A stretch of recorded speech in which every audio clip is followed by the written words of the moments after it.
চলে এসেছি বাংলাদেশের সবচেয়ে বড় ফলের বাগানে, মা বাবার দোয়া fruit garden nursery and agro ফার্মে।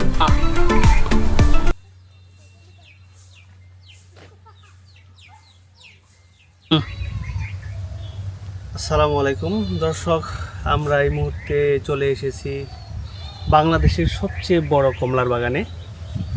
এবং কমলা এবং মাল্টা, আঙ্গুর সব কিছু ফলেরই বাগান। এটি মূলত কমলার জন্য বিখ্যাত। শেরপুরের হজরত আলী ভাইয়ের মা বাবার দোয়া কমলার বাগান, এটি নাম দিয়েছেন উনি। এটি বাংলাদেশের এখন পর্যন্ত সবচেয়ে বড় একটি কমলার বাগান, যেটি প্রায় 1200 বিঘা জায়গার উপর প্রতিষ্ঠিত। এই কমলার বাগানটি কয়েকটি স্লটে, এই পাশ সহ আরও ওই পাশে এলাকার কিছু জায়গা নিয়ে সেই হজরত আলী ভাই করছে। অর্থাৎ তিনি শূন্য থেকে এই বাগানের যাত্রা শুরু করেছেন। আমরা পুরো বাগানটিকে আপনাদেরকে ঘুরে দেখাবো। এই হজরত আলী ভাই কিভাবে তিনি শূন্য থেকে বাংলাদেশের সবচেয়ে বড় কমলার বাগানের মালিক হলেন, কিভাবে তিনি কমলার বাগানটা চাষাবাদ করেছেন। এই কমলা, এখানে শুধু কমলা নয়, এখানে প্রায় 3 শতাধিক ফলের চাষ করা হয় এই বাগানে। আপনারা বাগানটা দেখলে আপনারা আশ্চর্য হয়ে যাবেন যে কিভাবে সম্ভব একজন হজরত আলী ভাই শূন্য থেকে এই বাগানটি কিভাবে তিনি আজ কোটি কোটি টাকার মালিক হলেন। প্রায় প্রতি বছর 20 থেকে 30 কোটি টাকা এভারেজ ট্রানজ্যাকশন করেন এই বাগানের ফল বিক্রি করে, গাছ বিক্রি করে। এই বাগানটির সাথে তিনি একটি বড় একটি নার্সারিও করেছেন। এই বাগানটির সাথে তিনি সব ধরনের ফলের গাছের নার্সারির মাধ্যমে সব ধরনের ফল বিক্রি করেন, সেটিও আপনাদেরকে দেখানোর চেষ্টা করব। অর্থাৎ এই মা বাবার দোয়া এগ্রো যে বাগানটি দিয়েছেন, এই বাগানটির মাধ্যমে তিনি আজ এই এলাকার কয়েকশো যুবকের কর্মসংস্থানও যেমন করেছেন, তিনি তার মেধা এবং যোগ্যতা দিয়ে তিনি পুরো এই এলাকাটিতে বিশাল একটি কমলার বাগান তিনি তৈরি করেছেন। এই বাগানটি আপনাদেরকে দেখানোর চেষ্টা করব। চলুন, কথা না বাড়িয়ে পুরো বাগানটি দেখাবো। তবে তার আগে আরেকটি কথা হচ্ছে, এখানে সবচেয়ে ভালো লাগার কথা হচ্ছে এই আমরা যে বাগানে দাঁড়িয়ে আছি, এই কমলার বাগানের পাশ দিয়ে এরকম পথ হয়ে আছে, যেটা যারা ভিতরে যাওয়া যাতায়াতের রাস্তা রয়েছে। রাস্তার দুই পাশে অনেকগুলো বিভিন্ন স্লিপলেট দেওয়া আছে, লেখা সুন্দর সুন্দর। তার চেয়ে বড় কথা হচ্ছে এই বাগানের উপরে যে রাস্তা রয়েছে, যে যাতায়াতের রাস্তার পুরো রাস্তাটি তিনি শত শত আঙ্গুরের গাছ লাগিয়েছেন, যেগুলো এই যে আঙ্গুরের গাছগুলো দেখতে পাচ্ছেন। এই আঙ্গুরের গাছগুলো কেবল হচ্ছে বড়, মোটামুটি হচ্ছে, প্রতি বছর আঙ্গুর হয়। অর্থাৎ এখানে এসে ফল দেখা এবং কেনার জন্য উপযুক্ত মৌসুম হচ্ছে July, August, September, October, November পর্যন্ত। অর্থাৎ আগস্ট, সেপ্টেম্বর, অক্টোবর, নভেম্বর হচ্ছে বেস্ট সময়। এই সময় থুকায় ফলগুলো ধরে থাকে, আঙ্গুর, মাল্টা থেকে শুরু করে কমলা, সব ধরনের ফল। আম গাছও রয়েছে এখানে, পেঁপে রয়েছে দেখলাম এখনও। অর্থাৎ এখানে আসলে আপনারা সব ধরনের ফলের একটা সমাহার পাবেন। তার এই বাগানটিতে প্রায় 300 জাতের ফল রয়েছে। এটি এইরকম ফলের বাগান আসলে বাংলাদেশে নাই যে 300 জাতের ফল তিনি এখানে একসাথে চাষ করেছেন এত 100 বিঘা জমির উপর। এটি একেবারেই রেয়ার একটি বাগান।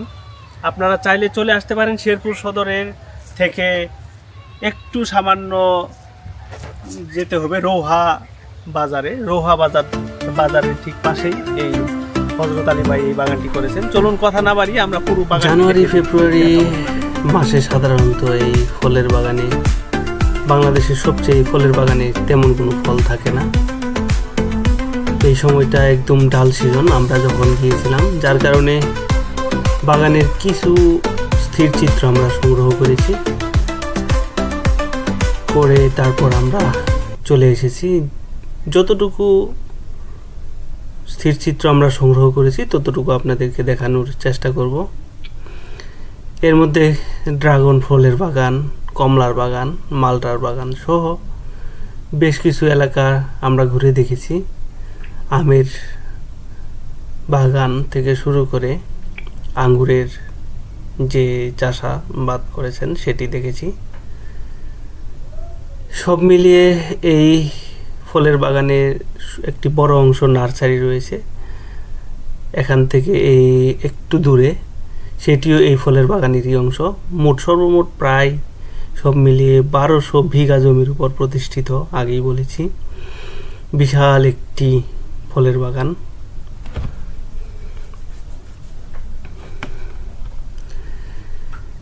এই বাগানের যে মালিক হযরত আলী ভাই এবং তার কর্মচারীরাও বেশ আন্তরিক। আমরা আসার পরই তারা আমাদের সব কিছু দেখানোর জন্য সর্বাত্মক সহযোগিতা করেছেন, এই জন্য তাদেরকেও ধন্যবাদ জানাই। তবে বাগানে এখন মালটা এবং কমলার ফুল ফোটা শুরু হচ্ছে, অর্থাৎ মার্চ এপ্রিল মাসে পুরো ফুল ফুটে সাদা হয়ে যাবে বাগানটিতে। এরপর জুন জুলাই থেকে ফল আহরণ শুরু হবে বিভিন্ন ধরনের। মূলত এই হযরত আলী ভাইয়ের বাগানটি কমলা এবং মালটার এবং আঙ্গুরের জন্য বিখ্যাত। বাংলাদেশের সবচেয়ে বড় ফলের বাগান এটি, যেটি শেরপুর জেলার রৌহাতে অবস্থিত।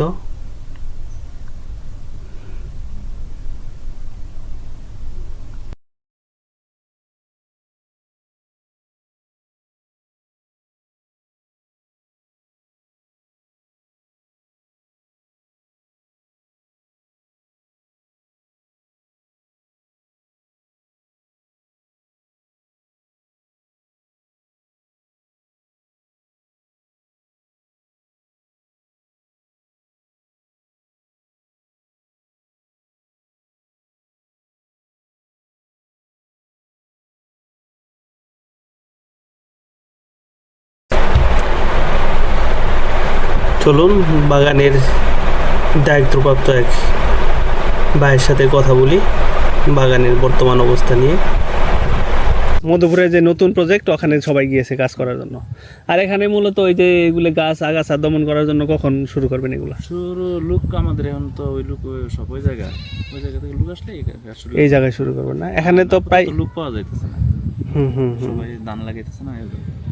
এখানে লেবু গাছও তো আছে মনে হয়, দেখছি এই যে লেবু সাইডে।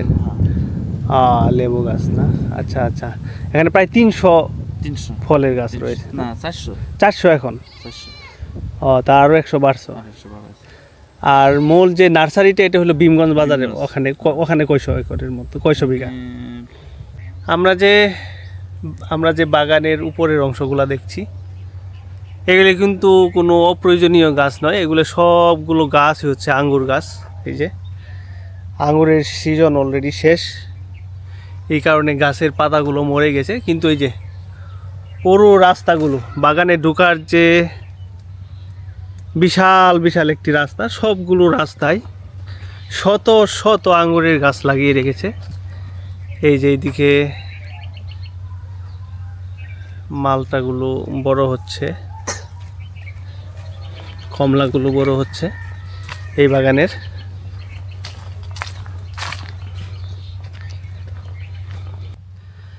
কমলা বাগানটিতে কমলার ফুল আসা শুরু করেছে অলরেডি। পানি একটু বৃষ্টির পানি পড়া শুরু হলেই এখানকার যে কর্মচারী তিনি জানালেন যে কমলার ফুলগুলো আসা মূলত শুরু হয়। কিন্তু এখন অগ্রিম কিছু ফুল চলে এসেছে। বৃষ্টির ফোঁটা পড়ার সাথে সাথেই পুরো বাগানটি ফুলে ছেয়ে যাবে। এই কমলার বাগানটি দেখতে পাচ্ছি, কমলার বাগানের ফাঁকে ফাঁকে আবার এই যে সুন্দর পেঁপে ধরে রয়েছে, চমৎকার চমৎকার সব পেঁপে। অর্থাৎ এখানে এই বাগানটিতে শুধু কমলা, আপেল এবং মালটা, আঙ্গুর এগুলাই নয়, এখানে প্রায় 300 জাতের ফলের চাষ করা হয়। চমৎকার, এক পাশে কমলার বাগান, আরেক পাশে নানান কয়েক জাতের ড্রাগনের চাষ করা আছে। দেখতেই খুব চমৎকার লাগছে বাগানটি। বিশাল এলাকা জুড়ে এই বাগান দেখতেই পাচ্ছি, সারি সারি ড্রাগনের গাছ। এইদিকে আবার আমের গাছও দেখতে পাচ্ছি, আমের মুকুল এসেছে। এই দিকের ড্রাগন গাছগুলো আবার একেবারেই ভিন্ন, চমৎকার সব ড্রাগন। এইদিকে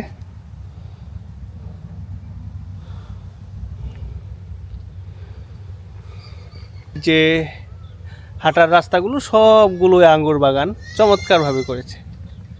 অর্থাৎ বাগান করার প্ল্যানিংয়ের ক্ষেত্রে তিনি কোনো ত্রুটি রাখেনি।